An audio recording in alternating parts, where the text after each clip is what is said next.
Turn it up, swashbucklers. You're listening to Under the Crossbones, episode number 8. I am Phil Johnson, your host for the show. Thank you for listening. This is episode number 8. That means we are officially 2 months into the show now.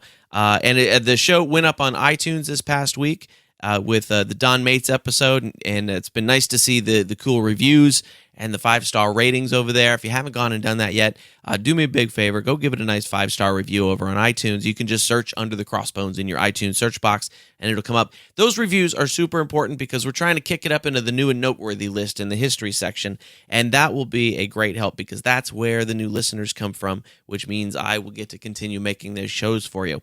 We're all also on Stitcher this week, so if you are a Stitcher-type person, go ahead and search it up on Stitcher because we're on there too.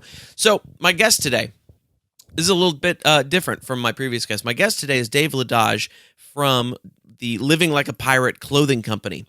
Now, we haven't had a clothing person on yet, which is that's different in itself. But also, Dave doesn't come to the pirate community from the traditional pirate thing, pirate festivals, history, Disney, that kind of stuff. He actually comes to the pirate community through the Parrothead community, the Jimmy Buffett Parrothead community. And as you may know, if you know anything about the Jimmy Buffett fan base, they have a piratey undertone to them that they like to get into. And so that's where he comes from. And he has since kind of come into the pirate community and learned about pirates and all that kind of stuff. And we had a really interesting, very cool conversation. So you're going to love this interview. It's very fun. Dave Ladage is my guest today from Living Like a Pirate, which I think we can all agree is a good thing these days. So it's been a week for me. By the time that you are listening to this, I will be in the depths of the World Series of Comedy in Las Vegas. My first show at the World Series is Thursday, the 24th of September on the 9 o'clock show. If you happen to be in the Vegas area and you want to come through, it is at the Tuscany Hotel and Casino on Flamingo, I think. And there's shows all week long. You can go to theworldseriesofcomedy.com to find out all about it. It's super fun. It's a really great thing. There are hundreds of comedians coming from all over the country for this thing. And it's super fun. You can come out and vote for me on the Thursday 9 o'clock show. And if I do good and you vote for me real nice, then I get to go to the Saturday shows, which would be great. I came in 5th last year, hoping to crack the top 3 this year, which would be very cool. But either way, anyway, it's a fun competition. And I don't say that about any other comedy competition. This one is actually really fun. And so it's besides I talked about we're trying to save our front yard. Spoke about that last week, and we now have the 150 bags of mulch. And my dad and I, we went and picked them up in his truck. We picked them up by the pallet. We got 2 pallets plus some others, and it took us 3 hours yesterday to move the bags from the truck to the side alley of my house. I'll post a picture on the show notes so that you can check it out. It's obscene. It's an obscene amount of mulch, and it took us 3 hours of fucking 25-pound bags back and forth. And I'm a little sore today. A little sore. I mean, I lift weights a couple times a week. I exercise. I try to take care of myself. And not enough for 3 hours of moving mulch, apparently, because I am a little sore. But the interesting thing I thought was afterwards, we got done about noon or 1, and I shower, and I went out to the grocery store, and I was looking around, and I was like sore, and I felt like I'd been through a lot that day. And some part of my brain wanted the other people around me to know that I had been through something that day. But you can't just walk up to strangers and go, hey, I moved 150 bags of mulch this morning, because they go, whoopee, good for you, dude. But somehow part of my brain wanted them to know that I had been through a thing in that morning. I had been through some sort of tiny little bit of hell. And but you can't say that to people because they don't care. And not only that, they don't think you've been through something and triumphed. They think you look tired. That's people just looked at me like I looked tired. That was all. So we made it, and we're going to, as soon as I get back from Las Vegas, we're going to start trying to save our very brown lawn and make it look like something passable.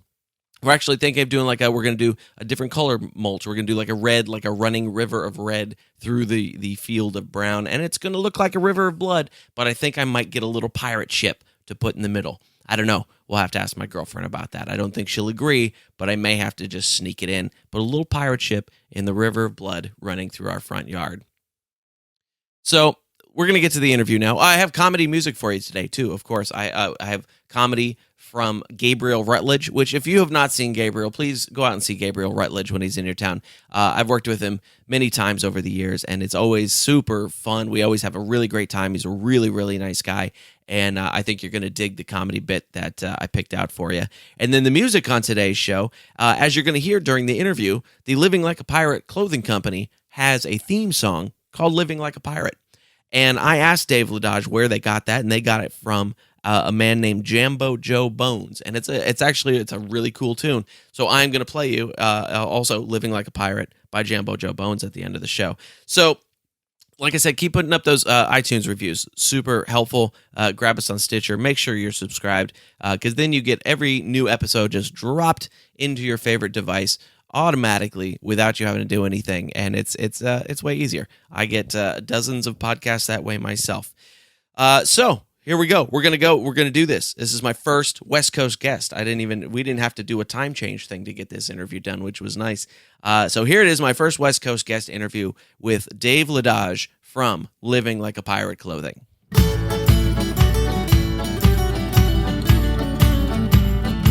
Well, first of all, tell me about your business. What do you do? Okay, well, Living Like a Pirate Gear is a clothing line, and it was when we started in 2009, along the same lines as like Jimmy Buffett, Kenny Chesney, Zach Brown, and the idea of, you know what, life is too short, let's just have a great time. Our main tagline is "Hunt for treasure, treasure to hunt," and if you really think about it, it's a very positive statement about life.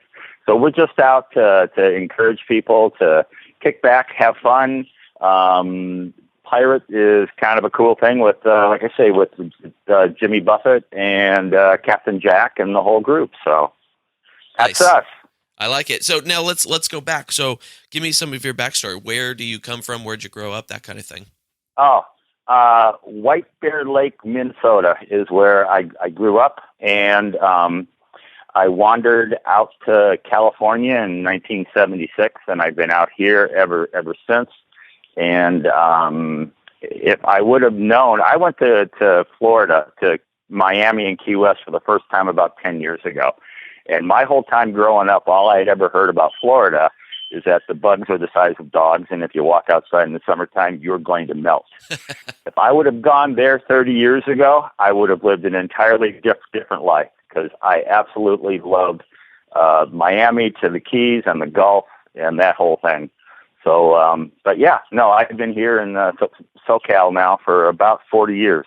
So interesting. So what is it about Florida that you like so much? The weather, the ocean especially, the water. Growing up in the Twin Cities, you know, Minnesota's the land of 10,000 lakes. So I grew up on water. California, the ocean isn't really all that great. The coastline isn't real great for boating, and there's not a whole lot of things to do. Holy smokes, you go down to the Keys and you go on the Gulf side of Florida, and I mean, I could stay on a boat there for years and just have a great time. And then we love the whole beach thing with the beach bars and having a good time. Kind of falls in with, you know, our whole lifestyle thing. But yeah, just great fun, great friends, and we're heading back soon. Oh, that's good. That's good. Now, so you started Living Like a Pirate in 2009, I think is what I read? Yeah, right. Yeah. And what were you doing before that? Selling food. I've been in the food industry pretty much my entire life. I owned and ran a bunch of restaurants. I managed some clubs in L.A. in the 80s, and then I got into the wholesale part of it in the early 90s and worked for Cisco and U.S. Foods for a number of years, and just went there. In 2004, I went and saw my first Jimmy Buffett concert, and it was just kind of a freak accident. Uh-huh. I knew who he was, but that's about it. I knew who he was. We went to go to the concert in normal concert attire, like you would go, and we pull into the parking lot. This was in Orange County in Anaheim, and I'm like going, what the hell is this?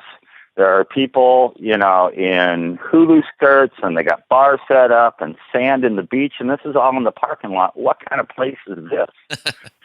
So we went into the venue, and what ended up being kind of lucky for us, we had nosebleed seats, but we got to see the whole thing. And so when Jimmy came out in shorts and bare feet, first of all, I'm going, oh, this is really nice. This is a great way to make a living. And then when we saw how he just got the crowd involved, I mean, like in Fins and some of these things where everybody was involved in the music, I'm like going, holy smokes, the power of this is incredible. And so I became a huge fan. We started going, and that's actually kind of what started this whole thing, because I wanted to do something to kind of help promote that like lifestyle. Mm-hmm. I say a lot, what the people that we go after are like us, 40s and up, maybe the kids are grown or almost gone. We've been responsible adults for a long time, and we're tired of it. We kind of want to go back to whether it's our hippie days or our single days, or just, you know what, really at this point in life, you understand you don't really have a ton of time left, so don't waste it. And just get out there and have a great time, and friends and family and good times are the most important things in life. It's not how big your house is or how new your car is or how much money's in your bank account. It's the experiences in life that really matter. So I agree. I have spent most of my life trying to avoid adulthood at any cost. Yeah. Well, I was a very responsible one for a long time. I tell people, I tried being a grown-up. I didn't like it. So I'm back to having fun. But that's kind of really the whole thing. And I say too, I tell people, because I'm a child of the '60s and I was a hippie and that, I go, us hippies are back. Just this time we've got money. Right. And I really think you're seeing some changes in how people live and the world. I think in politics you're going to see some changes as the baby boomers start to get involved again. And you may be seeing the '60s all over again soon. Yeah, I think that's definitely true, because my parents are in that same generation, so I hear about that type of thing a lot, and yeah, definitely as they get some money too, for sure. That's mm-hmm. absolutely true. So I've never been to a Jimmy Buffett concert myself. I've been to lots, but you can't get to them all, unfortunately. But I hear they are absolutely amazing, and I know he's got a dedicated Deadhead-ish style mm-hmm. following. My friend Lauren Davidson is actually a big Parrothead and a musician. Okay. Yeah, I know Lauren. So. Oh yeah, Lauren's a great guy, and I've watched him in his own journey, kind of delving into that line of subculture, and I think it's really interesting. And of course, any artist that can do that is going to have a long career, as he has. So that's really interesting. How, besides, so how did you incorporate the sort of showmanship, almost the sort of community building? How did you incorporate that into your business, since that seems like it was a big influence? So social media is just a huge part of our business. In fact, that's kind of what really was our main form of reaching out to people and being engaged with them. We started doing things. We're very involved in some of the Parrothead clubs, in the LA Parrothead Club, in the Vegas Parrothead Club. We pretty much, any Parrothead club who's ever asked for donations, we've done stuff for. Meeting of the Minds in Key West, which is the huge national thing each year. We were there as vendors and sponsors for 4 years. Mm-hmm. And so we've done a lot with the Parrothead community, plus really learning how to engage people on Facebook. That's kind of been our biggest thing. We get out to people and get engaged with people a whole lot more on that level than we do on just a one-to-one, though the one-to-one is very nice too. Sure, yeah. we started selling, and we started doing events, boat shows, different music festivals. We kind of went, pirates are, it's kind of a universal theme. And I honestly did not realize how big it was. People ask me, how'd you come up with the name Living Like a Pirate? And I have no idea. We were just, whether it was too much rum or whatever, we were all sitting around trying to figure out something and some cool names and something we could do something with that would inspire us. And, I don't know how, I don't exactly know how, but we just came up with that name. All of a sudden it hit. We were all excited about it. So we just went. That's great. And that's interesting. Because I'm not exactly sure if that answered your question. But. No, it absolutely did. And it's interesting because a lot of the people that come to the pirate community in general have a background a lot of times in interest in the movies, interest in maybe the Disney version of Pirates or Peter Pan or that kind of thing. So it's interesting that you came from it from that more the Parrothead point of view and the beach community point of view, and that just happened to be the name that clicked. Well, but we absolutely the whole thing with pirates. If you study back, get away from the Somalian pirates now and sure. and that kind of stuff. We're not talking about that. And every once in a while, somebody will give us a bunch of crap about it. And you're promoting this thing, and we're going. Why don't you go talk to Disney or the Muppets or Captain Morgan or some of those people or that baseball team? What are they called again? But what we found and what amazed me was that exactly what you're talking about. You do have a huge part of Jimmy Buffett, Pirate Looks at 40, Kenny Chesney and his Pirate Nation, and all of that sort of thing. Then you also have like the fantasy, the Jack Sparrows, the Pirates of the Caribbean, like Black Sails, which is a TV series, which is hugely popular. You have people who are involved in that. And then you have the people who actually think they are pirates, and right. They do pirate fairs, Ren fairs. I mean, they invest thousands of dollars in these costumes, and they go out and try to recreate that pirate life. Well, there's an awful lot of people in those three groups. Absolutely.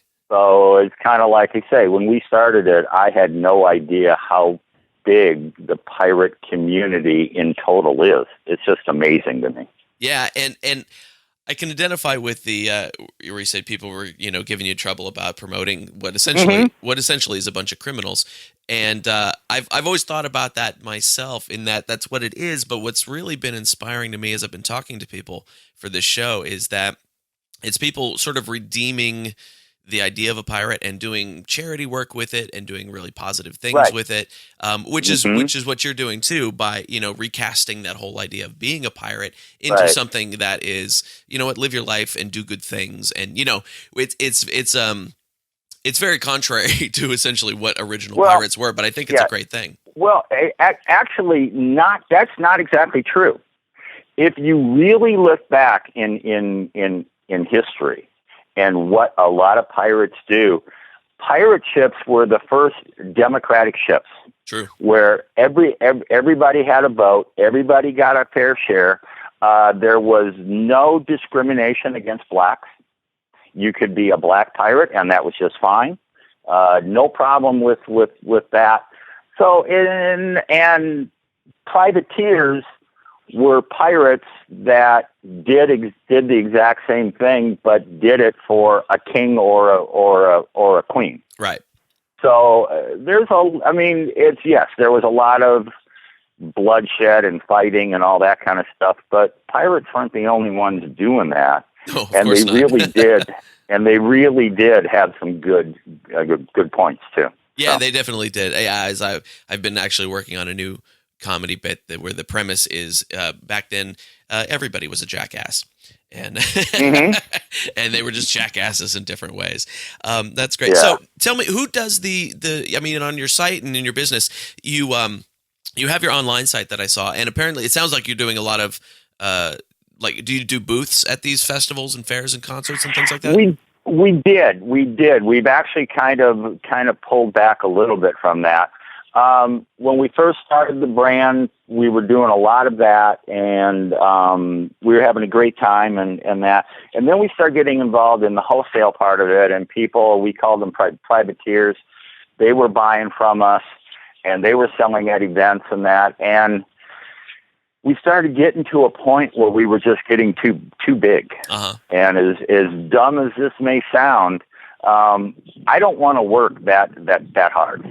And I don't want to turn into a big company. I don't want a lot of employees. I want just to be able to have a great time doing this, make a few bucks so we can go travel, go back to Key West or go sailing or whatever it is. But I'm really not interested in that and getting big. So when we started getting big and I started getting sucked into corporate America, we pulled back. And actually, besides the online store, about a year ago, we got involved with a company called Teespring. And Teespring's a great company in that we design the shirts, we market the shirts, but Teespring takes it from that point. And they do the ordering, they take care of the ordering, they take care of the money, they produce the shirts, they ship the shirts, and they do a great job. So we've kind of gotten much more involved in that so we can have a lot more freedom and go out and do some more fun stuff. And a lot fewer T-shirts sitting in the garage. Oh yeah, no, that's true. That's also true too. But with that said too, it's kind of funny because Kenny Chesney has a song called Floribama. Uh-huh. And they did a video, and they also did a TV special. Well, some people in the audience were flying our Living Like a Pirate flags. Oh, nice. And for whatever reason, one of the film crews followed these people around the entire day. Huh. And we were in the video. The Living Like a Pirate flag is in the Kenny Chesney video like 9 or 10 times. Wow. So it's like, I know that we're all jazzed about that. I'm going, well, I keep waiting for Kenny to call me, Living Like a Pirate, Pirate Nation. It works perfect. But he hasn't called yet. So hey. You can't pay for PR like that though. That's fantastic. Oh no. That's exactly true. It was like, wow. And he said, yeah, it was just crazy. He goes, they followed us around the entire day. And so it's like, I don't know what it was, if they just fell in love with the flag or us or both, but he goes, you're in this thing. And I was having people when it was on TV, because I think it's been shown twice, the TV special, and the phone will start ringing and the emails will start going off. Did you see that? Did you see that? Did you see that? That's fantastic. Come on, Kenny. Kenny, call me. That's fantastic. I love when little flick stuff like that happens. We can work out a deal. Absolutely. Oh my gosh, that would be fantastic. That's so great to hear though, because a lot of times it is those little lucky things that can kind of launch things and take them up to another level. So before Teespring, were you essentially storing T-shirts in your garage and working out that way? Oh yeah, no, exactly. We had our own. We did. We actually started doing screen printing in the very beginning, or having screen printing done. Uh-huh. And they did a great job, and they were great shirts, but it's like, invariably you always order the wrong shirts. Right. You order the wrong size, or the color doesn't sell, or whatever. We worked with a company here in LA called Wildside on thermal transfers. And we went to that about a year into this, and it's amazing. Super high quality. It's actually better than screen printing. But instead of having to produce the shirts, we just produce trim transfers. Oh. And so when people order the shirts, we just, we take whatever color they want. We put we apply the transfer. It's super great. We send it out. And that from that point of view worked really, really well. But, again, I didn't start this business to be sitting out there creating shirts the whole day. Right. So. Who does the designs? Because you've got some really fantastic designs. Yeah, thanks. It's kind of a joint effort. I have one guy who does most of them with me, and it's kind of like I'll come up with some idea or in a drunken stupor or whatever, we'll think of something, and then I'll send it to him, and then we'll go back and forth. He's great at taking what the concept is or what, we see, and then turning it into something that sells well. And so he's just done a great job. We have used a few other people. We've outsourced some stuff around the world. And that, but we always seem to go back to Dan. So that's good. Yeah, the designs are really. What's your best selling item right now?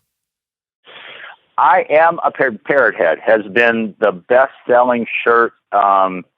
We brought it out about this time last year, and it's just we sold a few thousand shirts, and it just keeps going over and over and over. In fact, if you go look on the Facebook page or look on the Teespring site, it's there now. The fall concert season's coming up, and fall flockings and meeting of the mind. So people are going, "Hey, we want that shirt again." So, okay, there you go. And that seems like an obvious one to put out there. I'm surprised. Yeah, that's been a great one. And then a few of a lot of the pirate ones. One that we just finished up right now. Pirates were the original rum runners. Uh-huh. The shirts just came out. I saw one 2 days ago, and that one sold very well, and it just looks awesome. It's a black shirt with gold printing and graphics, and it turned out really, really nice. Fantastic. That's great. So I have to ask, you have a theme song on your website, a Living Like a Pirate theme song.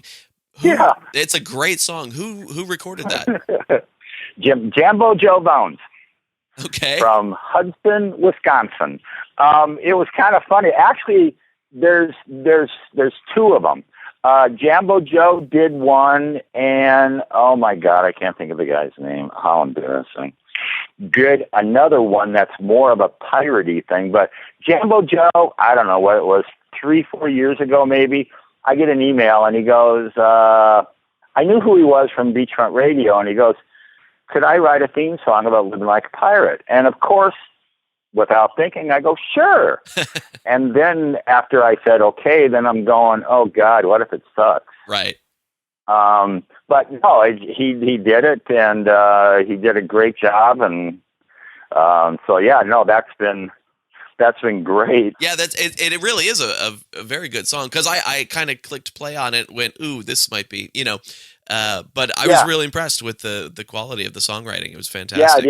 Joe did a great job. And so it's like, and in fact, if you, he's got a bunch of songs. You ought to, look at some of his stuff sometime. Yeah, I definitely shall, because I'm always looking for music to play on this show too. So that's fantastic.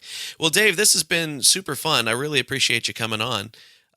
Is there anything we missed that you want to let my listeners know about? No, I'm just I was trying to think, and I think we kind of did it all. Just I want to invite everybody who is listening to you to come to our Facebook page and check us out. For sure. So, and I'll put links to your website and your Facebook page and all that fun stuff in the show notes for this one. Okay, all right. Cool. Thank you, Dave. It's been really fun. Thanks, Phil. Talk to you soon. Take care, man. Bye-bye. Bye.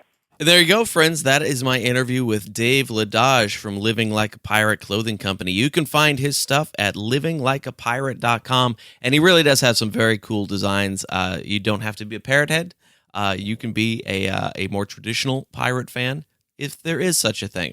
That sounded like a strange statement coming out of my mouth just then. But anyway, check him out, livinglikeapirate.com. Very cool stuff. Coming up next, we got some comedy from Gabriel Rutledge. I got a track from his album called Breeder, which I think you're going to really dig. And then you are going to hear the song Living Like a Pirate by Jambo Joe Bones. All right? So here we go. First up, Gabriel Rutledge. My daughter wants to join the Girl Scouts. I'm not sure Daddy is ready for that much access to the cookies. Girl Scouts used to show up at your house. Remember that? Little Jehovah's Witnesses with snacks. They'd just be there. They don't do that anymore, do they? I hope not. I don't want to be on a list. That's what I'm afraid of. Like, there's a big map with my house circled. Like, yeah, we don't go there anymore. In fact, That guy doesn't close his robe. That's a joke. I don't have a robe. My niece was in the Girl Scouts. She dropped out. I'm screwed. It's like my dealer moved. I gotta hunt down little girls on the playground like a pervert. You got any cookies? How about your friend? Don't bullshit me! Get in the van! I've never said that. One time. I said it one time. That was to my own kids, though. That was creepy enough. My kids are running around the Walmart parking lot, and I'm like, get in the van! They're my kids, everybody. Don't call anybody. We're good here. Unless you want them. Kids, get in their van. Maybe they have candy. All we have is Bush Light and toilet paper.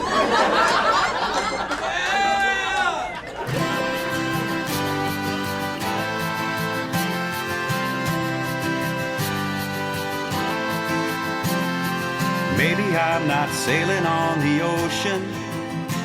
Don't feel the bow crashing the waves. My ship's just an old rusty Chevy, but she's ready, so climb aboard, its anchors away. I'm not packing a pistol or cannon, not driven by money or greed. My only weapon is a guitar, and so far she is all I've ever needed.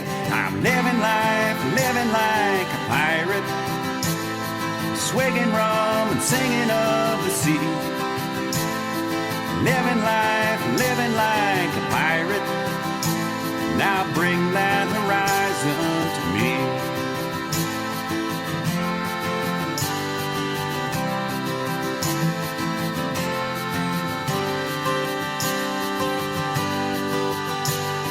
Scallywags are after me booty, and I'm only looking for rum. They just wanna plunder and take me down under and teach me to fire their gun. They reek of the grog that they're drinking. Their attempt at romance is quite weak. But then one does appeal of a sweet buccaneer to hoist a wench right off her feet. And I'm living like a pirate, swigging rum and singing of the sea. Living like a pirate, now bring that horizon to me. Now bring that horizon to me.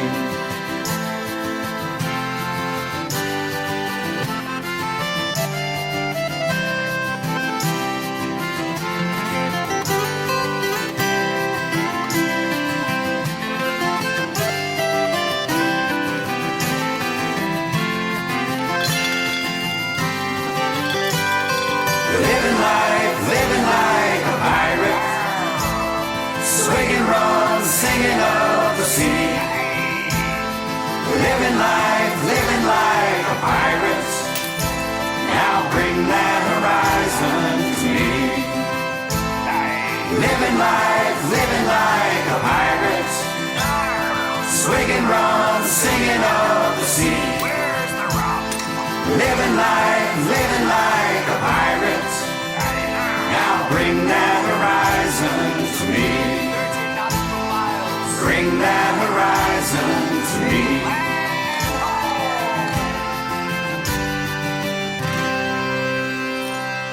That is such a fun song. How can you not sing along with that song? That is such a great song. I love it. Living Like a Pirate by Jambo Joe Bones. And before that, we had some comedy from Gabriel Rutledge. And you can find that clip, plus lots more, on Gabriel's comedy album called Breeder. And I'll have a link to that on the show notes for the show. I will have links to everybody on the show notes today. So definitely come by underthecrossbones.com and check all that fun stuff out. Next week, lots more cool. I have a special treat for you next week. Do not miss next week's show. I've got a very cool thing for you. Plus, more great pirate talk, more great comedy, more great music, some special treats coming next week. Do stop by iTunes. Drop those 5-star reviews in there for me. Make sure you're subscribed. Get your phone out. Do it right now. Not if you're driving. Wait till you stop, but get your phone out right now and go to Under the Crossbones. Make sure you're subscribed via iTunes, via Stitcher, via whatever podcatcher you like. Mine is Podcast Addict. That's the one I use. That's a good one too. So check it out. Thank you very much. My name is Phil Johnson. Next Tuesday, another episode of Under the Crossbones.